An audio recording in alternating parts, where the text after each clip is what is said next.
लखीमपुर खीरी में petrol pump पर 2000 के नोट लेने से इनकार कर दिया गया। पेट्रोल पंप संचालकों ने नोट लेने से इनकार कर दिया और जिला प्रशासन ने पेट्रोल पंप मालिक को बहुत सख्त हिदायत दी है। अगर 2000 का नोट लेने से मना किया तो फिर सख्त कार्रवाई। यह जिला प्रशासन की हिदायत है। उसके पहले पेट्रोल पंप के लोगों ने 2000 रुपए का नोट लेने से इनकार कर दिया था। लखीमपुर खीरी की घटना है। खबर जब जिला प्रशासन को लगी तो उन्होंने हिदायत दी पेट्रोल पंप के कर्मचारियों को।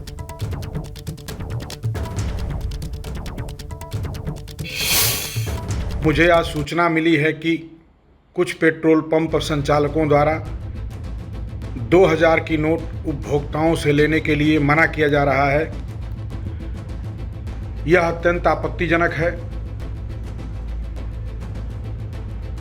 समस्त पेट्रोल पंप संचालकों एवं इंडियन ऑयल, बीपीसीएल तथा आईओसीएल कंपनी के सेल्स अफसरों को सख्त निर्देश दे दिए गए हैं कि कोई भी पंप संचालक किसी भी उपभोक्ता को 2000 रुपया की नोट लेने से मना नहीं करेगा तथा उसको वह नोट ले करके पेट्रोल या डीजल या पेट्रोलियम पदार्थ उसको प्रदान करेगा। खबर मथुरा से है। वहां के ठाकुर राधा दामोदर मंदिर में छोटे कपड़े पहनकर आने पर रोक लगा दी गई है। अमर्यादित कपड़े पहनने पर मंदिर प्रशासन ने रोक लगाई है। मंदिर के गेट पर चेतावनी बोर्ड भी लगा दिया गया है। मंदिर के सेवायतों ने छोटे कपड़े में दर्शन करने पर रोक लगाई है और बाकायदा इसके लिए बोर्ड लगा दिया गया। ये देखिए आप, मंदिर के सेवायतों ने छोटे कपड़े में दर्शन करने पर रोक लगाई है और इसको सूचित करते हुए एक बोर्ड भी वहां पर लगा दिया गया है। पूरा मामला हम आपको बता रहे हैं। ये देखिए आप, वो बोर्ड लगा हुआ है, राधा दामोदर मंदिर में फैशनेबल कपड़ों पर रोक।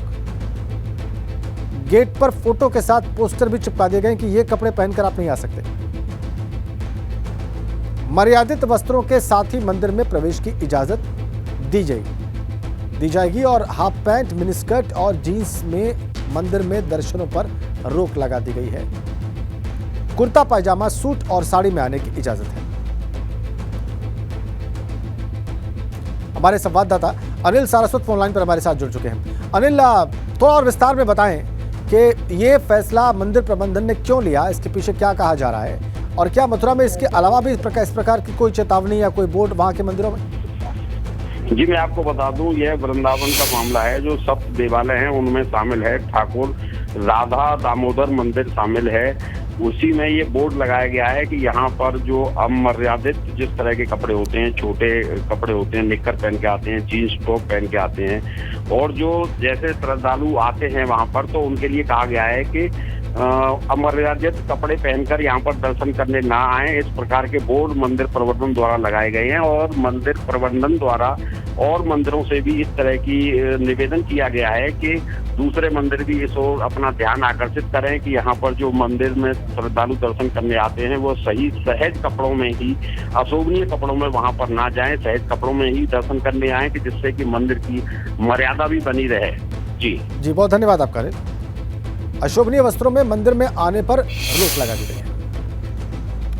आगे बढ़ते हैं। इससे पहले भी कुछ मंदिरों में ऐसे ही नोटिस बोर्ड लगाए गए हैं। दो तस्वीरें आपकी टीवी स्क्रीन पर हम रखने जा रहे हैं। पहली तस्वीर मथुरा के ठाकुर राधा दामोदर मंदिर की है और दूसरी तस्वीर अलीगढ़ के हनुमान मंदिर की है, जहां अभी कुछ दिन पहले ही पुरुष और महिला श्रद्धालुओं के लिए ड्रेस कोड तय कर दिए गए।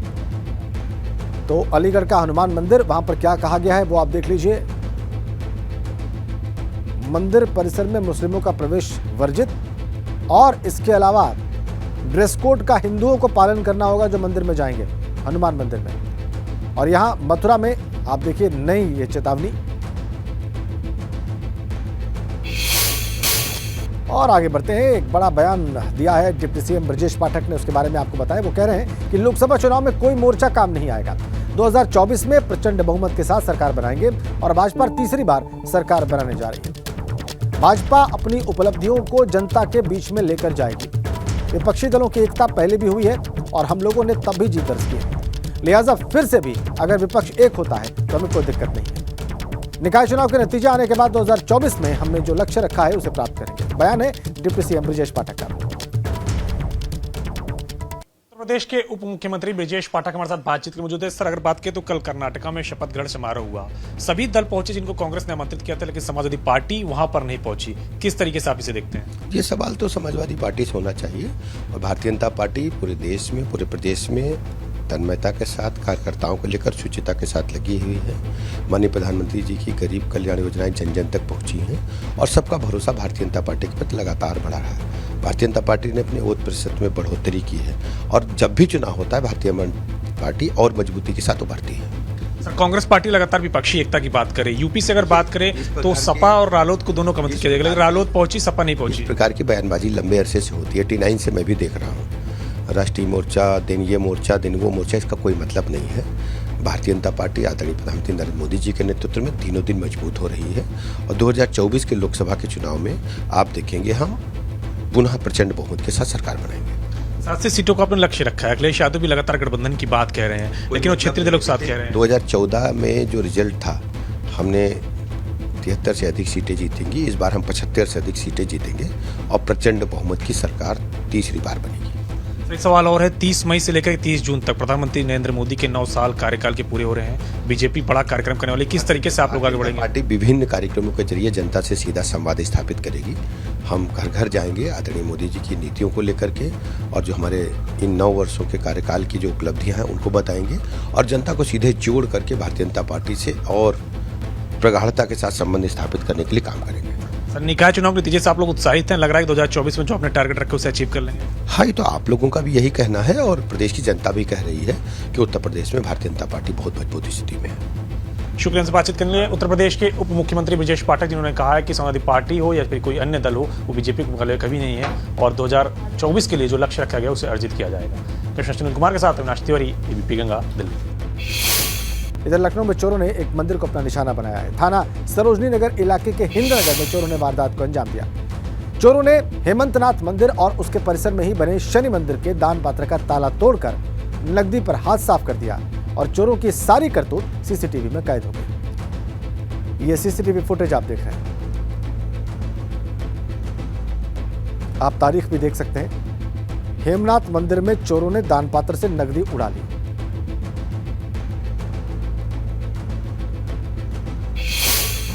और इधर कांग्रेस नेता राहुल गांधी ने 28 मई को होने वाले नए संसद भवन के उद्घाटन से पहले ट्वीट करके सवाल उठाए। उन्होंने अपने ट्वीट में लिखा है कि नए संसद का उद्घाटन राष्ट्रपति को करना चाहिए, न कि प्रधानमंत्री को।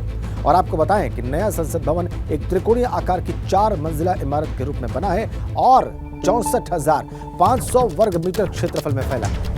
इसका प्रधानमंत्री मोदी भी इससे पहले कुछ दिनों पहले निरीक्षण कर चुके हैं और अब 28 मई को वो उद्घाटन करने वाले हैं। ये देखिए राहुल गांधी का ट्वीट। नए संसद भवन का उद्घाटन राष्ट्रपति जी को ही करना चाहिए, प्रधानमंत्री को नहीं। ये ट्वीट करते हुए उन्होंने अपनी भावनाएं, अपने विचार व्यक्त कर दिए हैं 28 मई को होने वाले कार्यक्रम के लिए।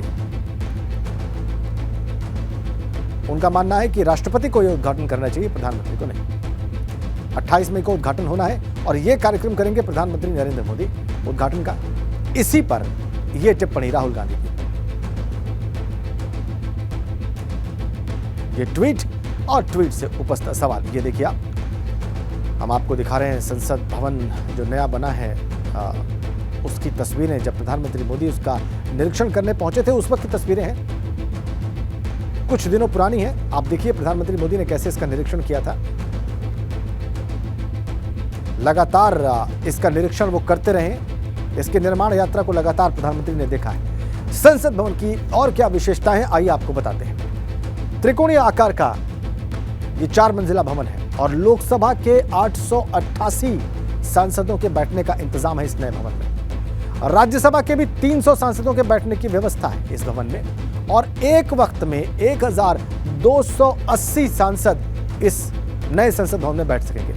क्षेत्रफल इसका जिसमें फैला है 64,500 वर्ग मीटर और 862 करोड़ की लागत से इस निर्माण को किया गया है। नए संसद भवन पर अशोक स्तंभ और नए भवन में एक संविधान हॉल भी है। संविधान हॉल में संविधान की कॉपी रखी जाएगी। संसद सदस्यों के लिए लाउंज है यहां पर। संसद भवन में कई कमिटीज के लिए जो कि होती हैं संसद की, उनके लिए अलग अलग कमरे बने। संसद भवन में डाइनिंग एरिया बनाया गया है और संसद भवन में पार्किंग स्पेस भी है। संसद के हर काम के लिए अलग अलग दफ्तर भी निर्मित किए गए हैं इस नए संसद भवन में। अफसरों और कर्मचारियों के लिए हाईटेक दफ्तरों का निर्माण किया गया है। इसके अलावा 3 अलग अलग गेट्स हैं संसद भवन में। नाम है इनके ज्ञान द्वार, शक्ति द्वार और कर्मा द्वार। ये 3 अलग अलग गेट्स हैं। वीआईपी और सांसदों की अलग अलग गेट से एंट्री की व्यवस्था है और विजिटर्स की अलग अलग गेट से एंट्री की व्यवस्था है। 15 जनवरी 2021 को यह बनना शुरू हुआ था। 28 महीनों में नया संसद भवन बनकर तैयार हुआ है। पुरानी संसद से 17,000 वर्ग मीटर बड़ा है, काफी बड़ा है। सेंट्रल विस्टा प्रोजेक्ट के तहत इसका निर्माण किया गया। आर्किटेक्ट बिमल पटेल ने इसकी डिजाइन को बनाया है। तो ये कुछ महत्वपूर्ण तथ्य जो इस नए संसद भवन से जुड़े हैं वो हम आपको बता रहे हैं। और ये देखिए तस्वीरें, जब प्रधानमंत्री ने कुछ दिनों पहले इसका निरीक्षण किया था और लगातार इसके कंस्ट्रक्शन के दौरान वो जाते रहे हैं, मजदूरों से मिलते रहे हैं, इंजीनियर से मिलते रहे हैं, समझते रहे हैं कि निर्माण कार्य किस तरीके से आगे बढ़ रहा है, कहाँ तक पहुँचा है। और ये जो पिछला उनका निरीक्षण था उसकी तस्वीरें हमने आपकी स्क्रीन पर रखी हैं। 28 मई को वो स्वयं इसका उद्घाटन करेंगे। कांग्रेस के प्रदेश अध्यक्ष बृजलाल खाबरी ने भी बयान दिया है। नगर पंचायत के हर वार्ड में कांग्रेस का झंडा है। कांग्रेस पार्टी अपना संगठन दुरुस्त करेगी और जहां परिवर्तन संभव होगा वहां परिवर्तन करेंगे। भाजपा के लोग डरे हुए हैं। यह बयान है बृजलाल खाबरी का, जो कांग्रेस के प्रदेश अध्यक्ष हैं उत्तर प्रदेश में। कल एक बड़ी बैठक बुलाई है आपने निकाय चुनाव को लेकर। तमाम जगह जो अपेक्षित परिणाम है वो नहीं मिले, उसको लेकर समीक्षा भी की जाएगी। 2024 की तैयारी भी है। कौन कौन लोग आ रहे हैं इस बैठक में, क्या मुद्दे रहेंगे? और नहीं, देखिए, अपेक्षित परिणाम रहे या नहीं रहे, लेकिन इस चुनाव ने सत्ताधारी दल की चूल्हे हिला दी। वो क्यों? क्योंकि जिस नगर पंचायत में 12-15 वार्ड हैं, हर एक वार्ड में हर एक के कांग्रेस का सिपाही तिरंगा झंडा लेकर के, कांग्रेस पार्टी के पंजा छाप झंडे को लेकर के वार्ड बाई वार्ड घूमे हैं। लोगों में ये चेतना आई है इस निकाय चुनाव के बाद। तो उस चेतना का परिणाम ये निकला है कि हम रिजल्ट भले ही हमारे पक्ष में नहीं हो, लेकिन पूरे प्रदेश के अंदर कांग्रेस कांग्रेस कांग्रेस कहने के लिए लोग निकल पड़े। और यही सबसे बड़ी परेशानी आज की वर्तमान सरकार की मुश्किलें बढ़ा रही है। बहुत शुक्रिया। बृजलाल खाबरी जी हमारे साथ थे। उन्होंने कहा कि भारतीय जनता पार्टी डरी हुई है कांग्रेस के प्रदर्शन से। हालांकि परिणाम अपेक्षित हो या ना हो, लेकिन कांग्रेस ने ऐसा किया है कि सभी दलों को उसकी चिंता सताने लगी है कि अब आगे चुनाव में कड़ी टक्कर मिलने वाली है। कैमरा से के साथ विवेक त्रिपाठी, आगे बढ़ते हैं। मेरठ बागपत हाईवे पर हिंडन पुल से नीचे गिर गई है कार। इस हादसे में दंपत्ति समेत 4 लोग घायल हो गए। कार में सवार सभी लोग खेकड़ा के रहने वाले हैं। चारों घायल अस्पताल में भर्ती कराए गए हैं। बालैनी थाना इलाके के हिंडन नदी पुल पर यह हादसा हुआ है। वहीं का वीडियो आप देख रहे हैं। ये देखिए आप, कार में सवार सभी लोग खेकड़ा के रहने वाले 4 लोग थे दंपत्ति के साथ साथ, और ये सभी लोग घायल। इनको हॉस्पिटलाइज कराया गया है। हिंडन नदी में कार जाके गिरी है। हादसा हुआ ये, और मेरठ बागपत हाईवे पर हादसा हुआ है। अफरा तफरी फैल गई इस घटना के बाद से, और लोग वहां पर इकट्ठे थे पुल पर। हाईवे पर हिंडन नदी पुल से नीचे कार गिरी। दंपत्ति समेत कुल 4 लोग इसमें जख्मी हुए, और कार में जो लोग सवार थे सारे खेकड़ा के रहने वाले। बालानी थाना इलाके के हिंडन नदी पुल पर हादसा हुआ। ये बड़ी अपडेट, हादसे की अपडेट। मेरठ बागपत हाईवे पर हादसा हुआ। 4 लोग घायल, इसमें एक दंपत्ति भी। इनको अस्पताल में भर्ती कराया गया इलाज के लिए। मेरठ बागपत हाईवे पर हादसा हुआ है। हिंडन नदी पुल से यह कार गुजर रही थी जब यह हादसा हुआ। पुल से नीचे जा गिरी और 4 लोग घायल। आगे बढ़ते हैं। आज से हज यात्रा की शुरुआत हो गई है। लखनऊ से हज के लिए पहली फ्लाइट ने उड़ान भी भर दी है, और इससे पहले लखनऊ में हज हाउस पर एक कार्यक्रम का आयोजन किया गया, जिसमें उत्तर प्रदेश के अल्पसंख्यक कल्याण राज्य मंत्री दानिश आजाद अंसारी, पूर्व मंत्री मोहसिन रजा, केंद्रीय मंत्री कौशल किशोर और मुस्लिम धर्मगुरु मौलाना खालिद रशीद फिरंगी महली शामिल हुए। पहली फ्लाइट से 298 लोग हज के लिए जा रहे हैं। हज हाउस से हज यात्रियों को बस के जरिए एयरपोर्ट के लिए रवाना किया गया। मंत्री दानिश आजाद अंसारी, पूर्व मंत्री मोहसिन रजा, केंद्रीय मंत्री कौशल किशोर, मौलाना खालिद रशीद फरंगी महली, इन सब ने बस को हरी झंडी दिखाकर रवाना किया। हज पर जाने वाले यात्रियों के परिजनों ने फूल माला से उनका सम्मान भी किया।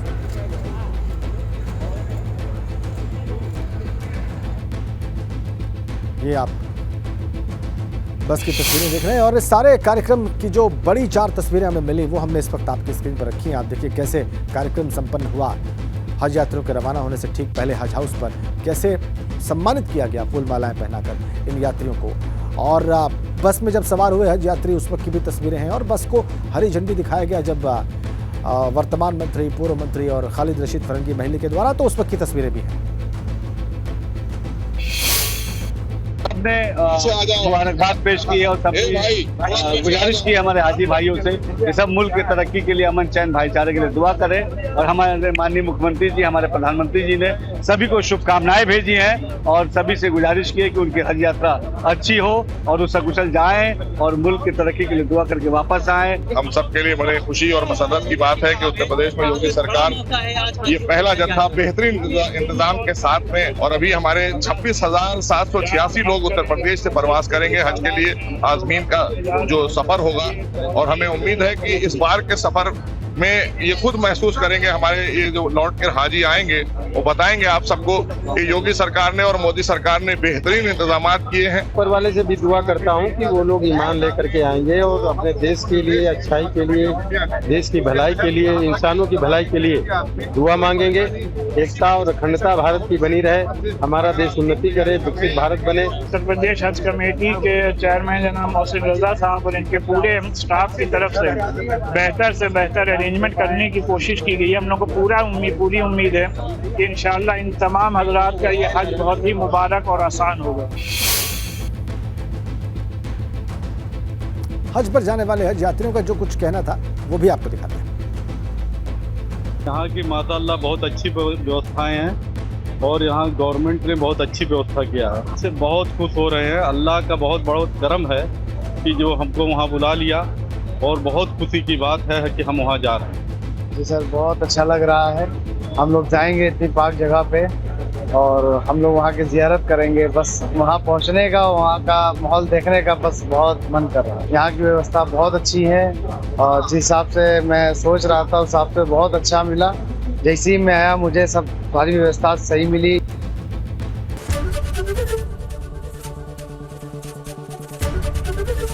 एबीपी गंगा, खबर आपकी, जुबान आपकी।